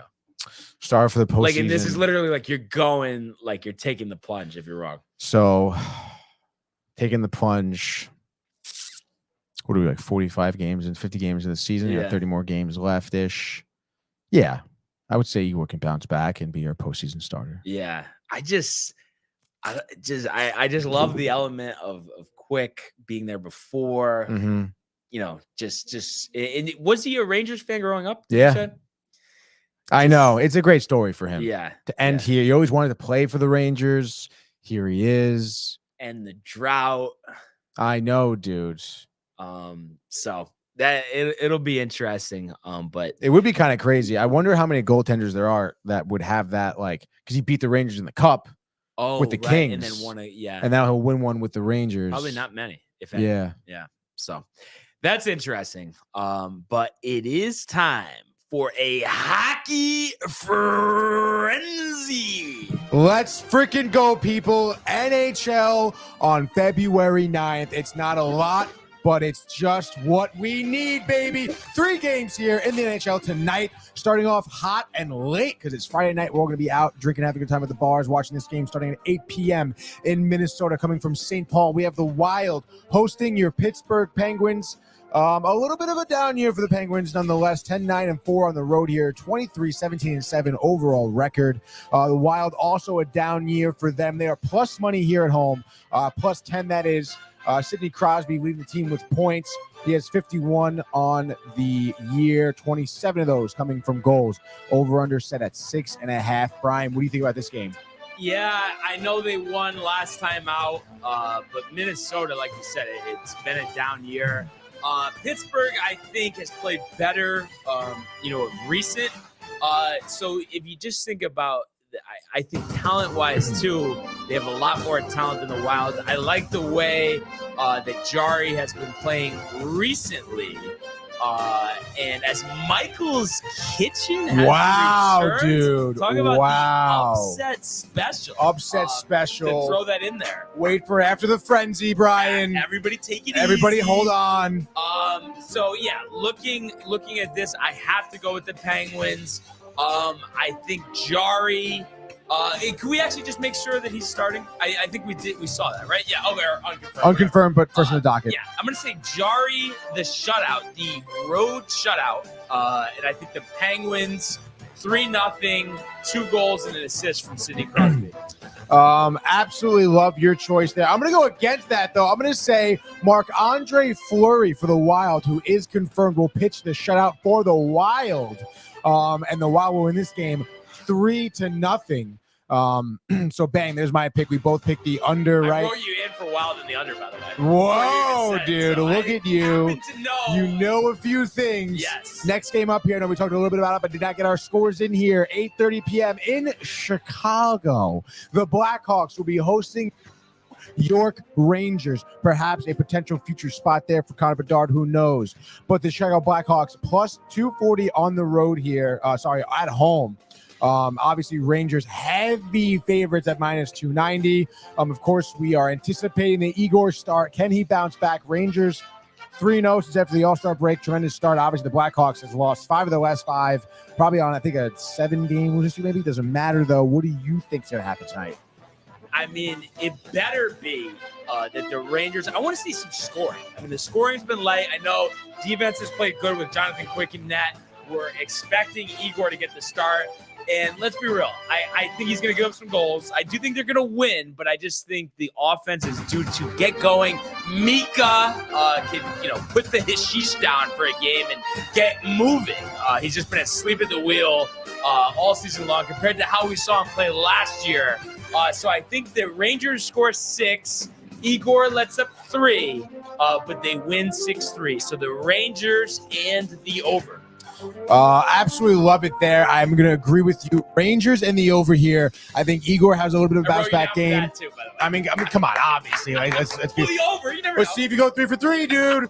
But Igor bound to have a good game, but also bound to give up a couple goals, maybe. Who knows? But I still think, like Brian says, scoring absolute bonanza from the Rangers here. Bottom 6 heavy. Jimmy Vesey with a goal. Goudreau, dude. Pitlick. Stop it, dude. This is going to be an absolute fucking bloodbath, dude. Rangers win this one. High five. Cheers all around. 7-2. Okay? Yeah, right. Next game up, Michael, we have the Anaheim Ducks. Speaking of Adam Henrique, they're going to be hosting the Edmonton Oilers over there in Anaheim, California at the Honda Center. Of course, the Ducks here, they're going to be plus 230 here at home. So the home dogs, again, a night of home dogs, it seems. And then, of course, Stuart Skinner, McDavid, and Draisaitl. But Anaheim could steal one here, Brian, over on 6.5. What do you think? Starting goalies? Starting goalies here. John Gibson, unconfirmed here, but first the for the Ducks is Calvin Picard. Show more for goalie stats here. Picard has played well. Picard has played well. Gibson has gotten torched, so that makes it easy for me. I am going to take the Oilers coming off their first loss in quite some time last time out. Rebound in a big way here. I think you're going to see McDavid with 2 goals, Draisaitl with 2 goals, Kane with 2 goals. And the Oilers are going to defeat the Ducks 9-2. So the Oilers in the over.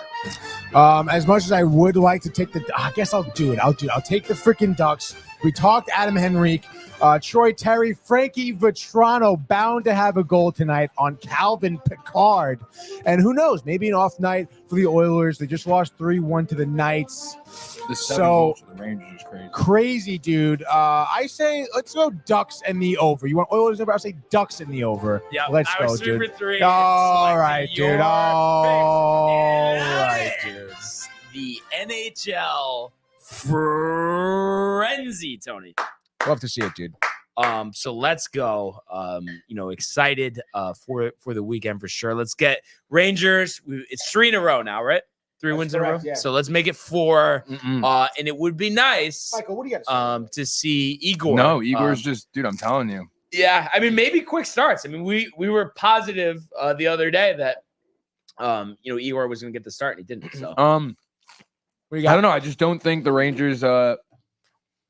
Dude, you think with Shesterkin they're going to put up 7, dude? They're probably so nervous with him in net. They're all focused on defense. No, but they're due to score a lot. That's kind of my. They thought. are due. Yeah, but they wouldn't do it for him. They're going to do it for my boy from CT, baby. But it's interesting with him. They've won all low-scoring games. Like the defense has played great, but the offense. But I think that goes back to the 5-on-5 issues that they've had from time to time. So yeah, as we like to say, Tony, will be interesting. It will be interesting. I'm pumped for the game tonight. Yeah, absolutely. A little later start too, which is great, because we're working basketball tonight. So it'll be nice, dude. Catch the game at the bar, catch the Rangers dropping 7 tonight, Michael. What about the Oilers dropping 9? That's ridiculous, dude. Honestly, I don't think so. I mean, I know we joke the Oilers, but I mean, I don't know about 9. And it is the Ducks, so who knows? By the way, Josh B, get some comments here. Josh B saying, love the Chell frenzy. Raul in the house saying, morning, guys. Let's go downtime. And then Michael Buckta says no one can ever like the Knicks and the Celtics, and New York and Boston don't mix and match well together. Wow. And that's pretty much caught up at that point. Yeah, what a day today, though. I mean, coming off yesterday, the 700th in the Boathouse, and then today, all the people tuning in, all of the comments. It seems like as a whole, everybody's really excited for the Super Bowl.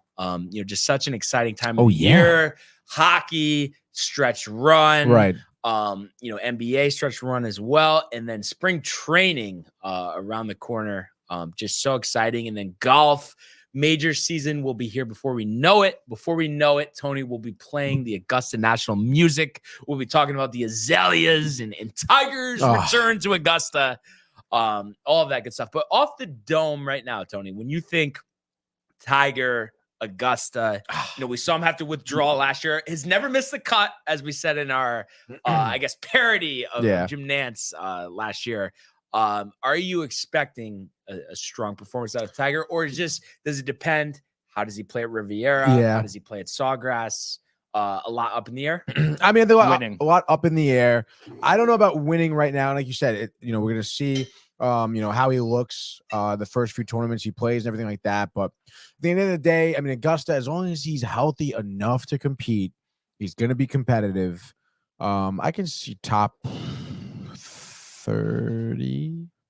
It's a shame though. Like, don't you wish we could just say definitively top 5? I know. Well, again, I mean, we'll see how he does. In the upcoming tournaments. Who knows? Maybe he's solid and he's looking like maybe a little bit back to his old ways as Tiger. Some nice putts, some nice chips from the bunker, dude. Like, let's go. Yes. A+ job on the sandwich by Michael, by the way. Oh, always, dude. It's ridiculous. Josh B says, chilling right now, because Raul says, yo, what up, buddy? The one thing with Tiger that gives me some optimism, I think, the whole thing for why we, have been like, we'll see what happens, is it just seemed like he couldn't walk 4 days in a row, 18 holes, and then perform well. But it seems like all reports say that the walking isn't the problem that it used to be.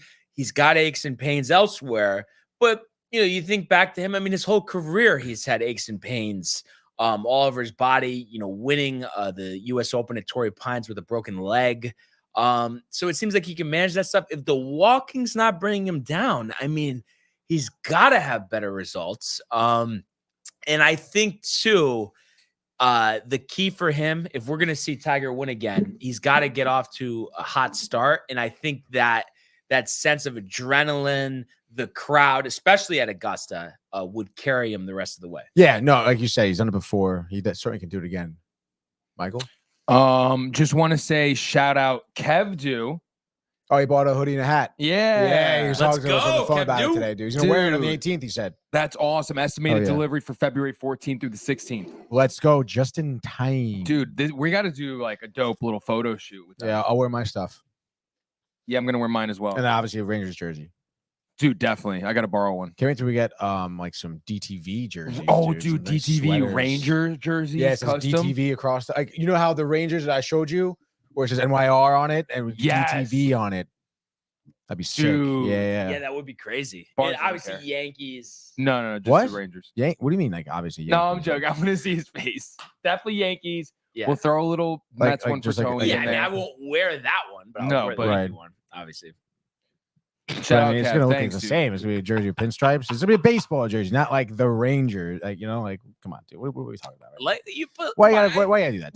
Why you gotta bring that up? Like, a Super Bowl, it's hockey. It was Augusta. But I think my stance with the Mets is fair. Honestly, I really do. The fact that I'm saying if I see something to respect, I'll respect it. Okay. I mean, what's so terrible about saying that? No, nothing at all. Also, a couple baseball news, and I didn't even know there was any news, but I forgot. Josh B earlier in the show did say Corey Kluber has retired. Got hammered to Riley's dismay in Boston last year. Obviously, the former Yankee, former Cy Young Award winner with the Guardians. Also, I guess Rob Manfred said he'll be disappointed if there's no A's Vegas Park by 2028. Obviously, that seems to be somewhat up in the air. With the comments by the mayor, but then again, she doesn't have the authority to this, to that. She has no authority. And then Tony and Kev will be doing both City and Yankee Stadium. And then also Adolis Garcia, I guess, has signed a 2-year deal to avoid arbitration. One of those things you really got to feel. So it's $14 million over 2 years. You really got to feel bad for Adolis Garcia because I believe, I'm going to double check this, I think he's 31 years old. And has been one of the better outfielders in the game. Yeah, he's 30 years old, still has 2 more years of arbitration. So it seems like he's not going to get that big deal. Last year, 39 home runs, 107 RBIs. And the fact that the next 2 years are going to have him for set, like that just doesn't seem right. Yeah. Look at Josh B. Steal, he says. Yeah, steal. The year before, 27 and 101. Wow. He had 25 stolen bases that year and only 9 last year. And then the previous year, 31 home runs. Who is he represented by? This is actually the rare time where I'm not on Baseball Reference. Oh, wow. So it doesn't show you that it was ESPN, but let's see here. Do you go to ESPN often for stats? No, it just, I don't know. It was just there for you? Oh, I think because of the article just linked right into it. What? It doesn't say? Yeah. No representation? Represents himself? It just doesn't say. I don't know. That's kind of weird. That is kind of weird. But and it's actually nice for one of my fantasy baseball leagues. I have him 1 more year as a keeper. 2 years ago, I picked him in like the 19th round. So I'll get him as my 17th round pick, and he's like a first, second round pick. That's pretty awesome. The keepers, dude. Yeah, you would be so robbed for keepers, honestly. That sounds dope. Yeah. So I'm pumped for that. And it's crazy because I haven't won a title. I think we did a 4-way split in the 18-team league that I do. But I'm just looking at it, and it's like 4 guys in think about this, 18 teams. You have to have a left, center, right. There's utilities, all of that stuff.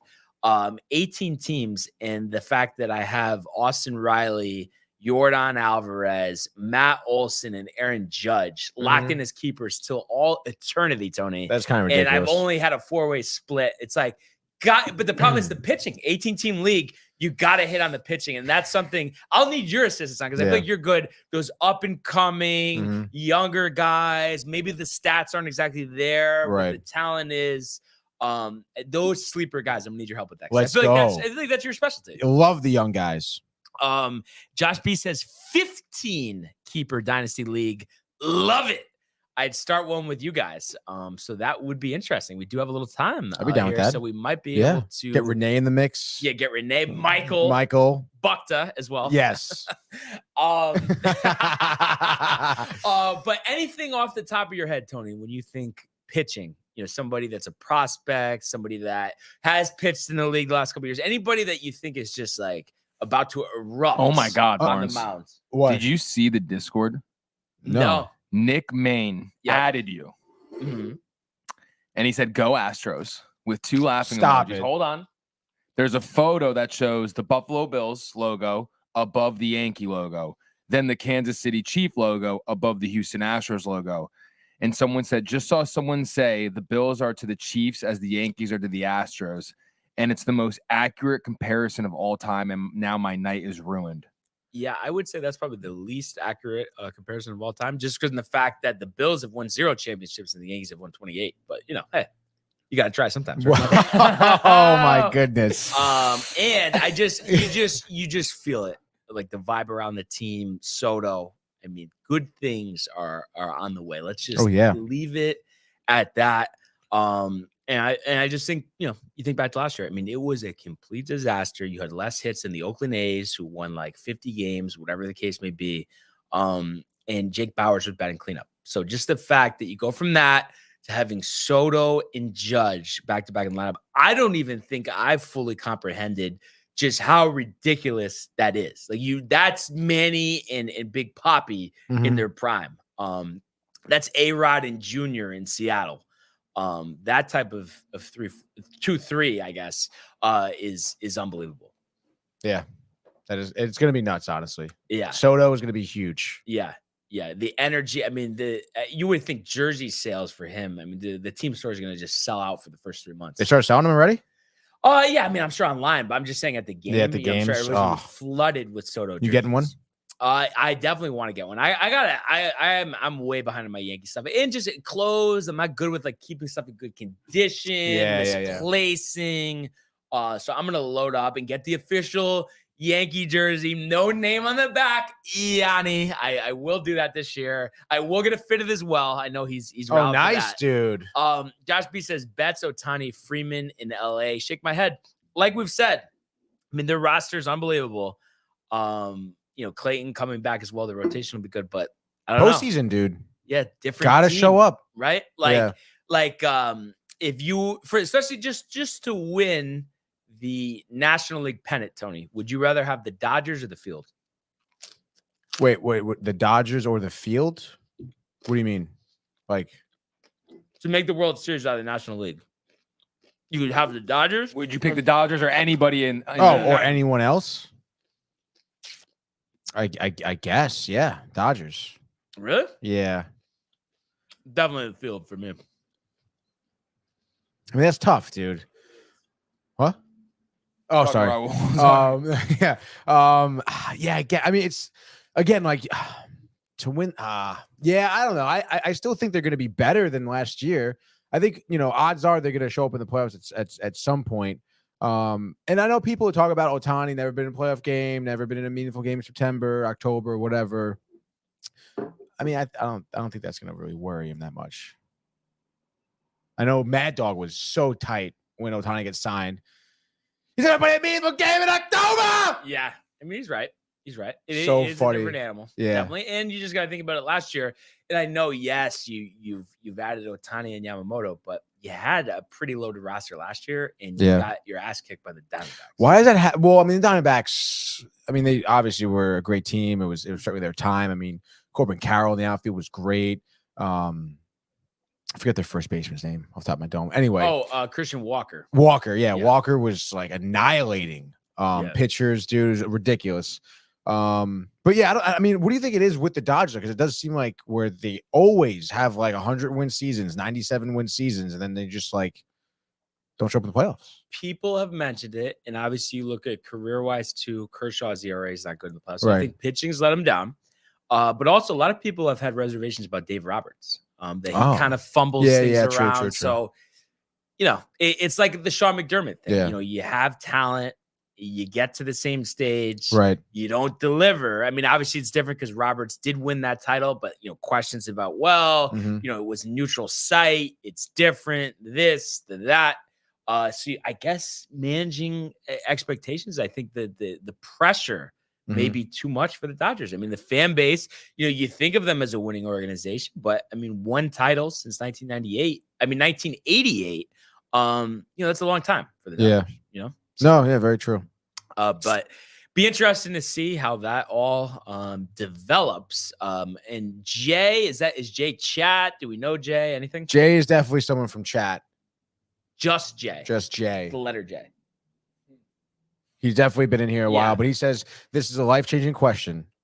What's the dinner plan for Super Bowl Sunday? Yes, we've talked about this, but to recap, we're definitely going Archie's Wings. We're probably going to get nuggets from Garden Catering. Probably going to get tray of Penny Vodka, tray of chicken marsala from Remos.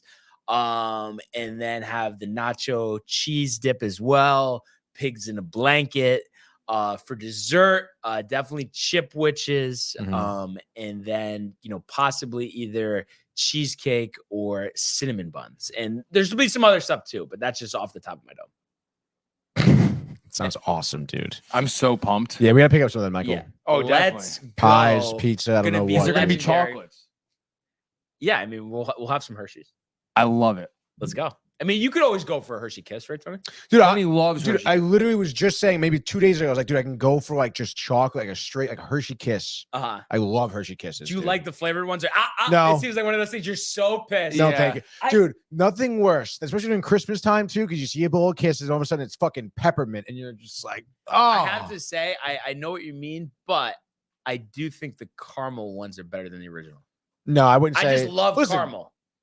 Caramel. Oh, we got Jay, by the way, calling in. I think he wants to call into the show here. Hold on, stand by. I will say I obviously enjoy like caramel. I enjoy the flavors. Dark chocolate, not okay, but nothing beats the original Hershey Kiss. Jason Libertello, you're live on the sports board. Hey, what's up, guys? I'm watching live, in London. Awesome. Appreciate it. Appreciate you, Jay. I saw the Super Bowl dinner plan. Yeah. And you guys did not mention buffalo chicken dip.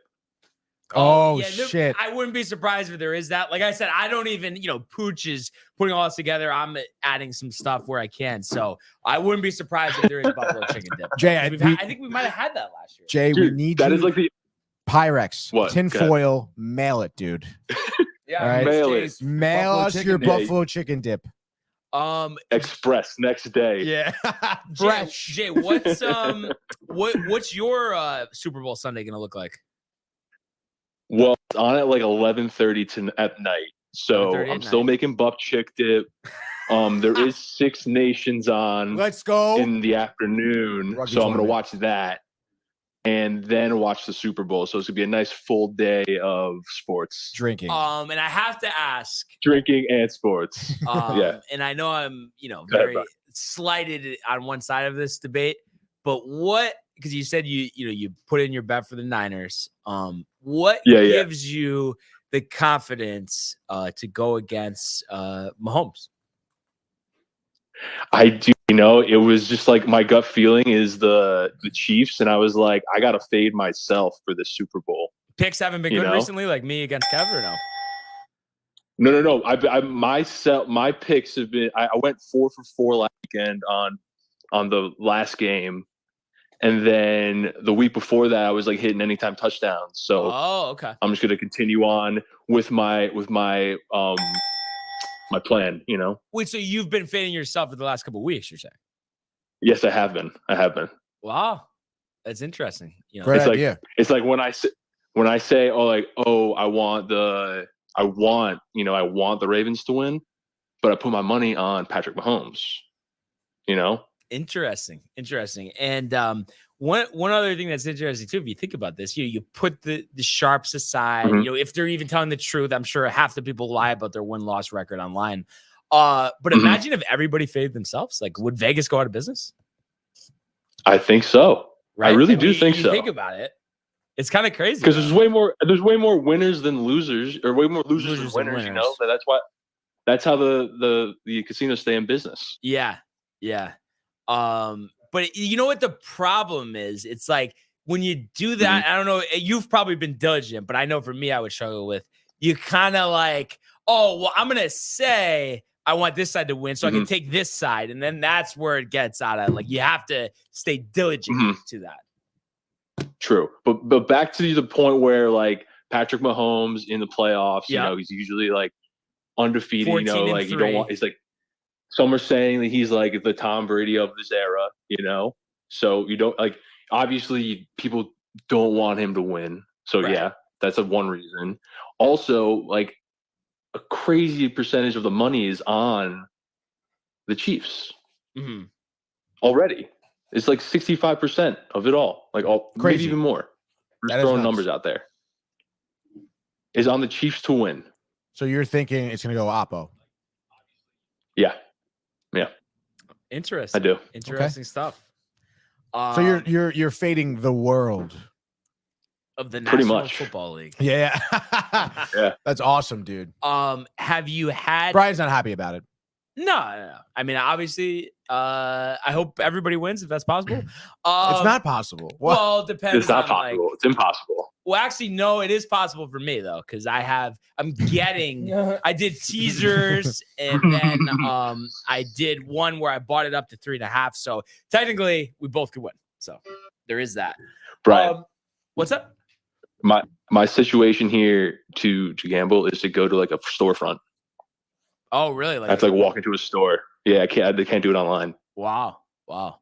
Yeah. I was gonna ask, crazy. have you had? It's pretty crazy. I went in today, and like there was like two guys like fighting, like they were about to fight over money. Wow. Like in the store. It's crazy. Have you had any vintage fish and chips since you've been in London? No, I haven't. But that's big there, right? Huge. It's huge. They're like delis, in Connecticut. They're like everywhere. Yeah. What's your best meal you had so far? Best beer? Meal. Or meal?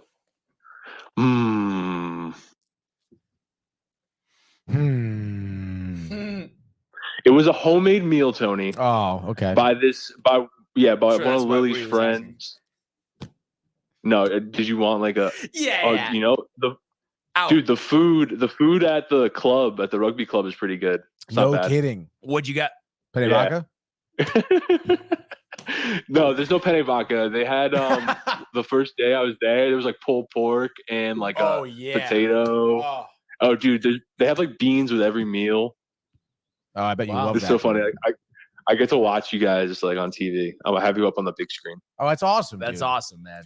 Yeah. How are the bagels over there? Yo, do you fart a lot from the beans? Yeah. How's the pizza too? I have pizza's all right. It's all like wood, like wood burning pizza. Like in the pizza oven. Mm-hmm. No bagels, Tony. I haven't had a bagel yet. It's crazy. Yeah, I get a lot of pastries though. Nice. Are you used to the time by now? Like croissants. I am used to the time now. Do you feel more cultured? More cultured? Yeah. No. Maybe. Do you still think America is better? Yeah. Nice. Right answer. I mean, the fact that he hesitated. Dude. He was like, that's pretty weird, Jay. Yeah. You're no. I didn't hesitate. There's no hesitation. No, that's great, man, and glad that you're doing well. Yeah, we miss you, even though you don't think so. Yeah, I miss you guys. But we appreciate you're always tuning in and commenting. It's great stuff for sure. Awesome. And appreciate you calling in right now. This has been great. And we hell yeah. Hope you have a great rest of your day. Enjoy the Super Bowl. And we'll definitely catch up with you crazy that we're at the end of the season already. I know. Dude, I know. It really wild. is. Not that long ago, I said Rodgers was going to win 4 Super Bowls, so you never know. I know. It's crazy. But good stuff. But, all right, guys. Yeah. Have a good rest of your day, and I'll talk to you soon. All right. Sounds good. Peace, Jay. Love you, Jay. All right. Peace. Love you guys. Love you, Jay. Bye. Jason. Wow. Libertelli across the pond. So that's what we got there. Yeah. Before we wrap up, just want to take one more glance. Last time I looked, there wasn't too much of a change at top. Some more guys have moved into a tie for second because Andrew Novak, who was 5 under on his front 9, picked up a bogey here on the back. So right now tied for second. Lowry in the clubhouse 4 under. SH Kim 4 under in the clubhouse. Nick Taylor 4 under through 8, starting on the back. The Canadian Open champ. Obviously Novak, like I said, 4 under. He's through 11. And then Jonathan Vegas is 4 under through 5 holes. So he's off to a really strong start. Cam Young is tied for 7th at 3 under through 8 holes. Maverick McNeely 3 under through 9. And Joel Damon, the star of Full Swing, 2 under par. And he's in the clubhouse. So that's interesting stuff there. Before we wrap up, 2 more from Raul here, Tony. Yes. He says right on, Jay.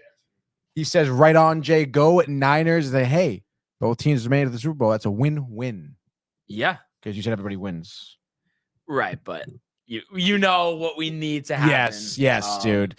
And then Josh B says, guys, have a weekend. Enjoy the Super Bowl. You too, Josh B. I'm sure we'll be talking to you over the weekend. Can't wait for it next weekend as well. But once again, would like to thank everybody who tuned in today and continues to comment, like, and subscribe.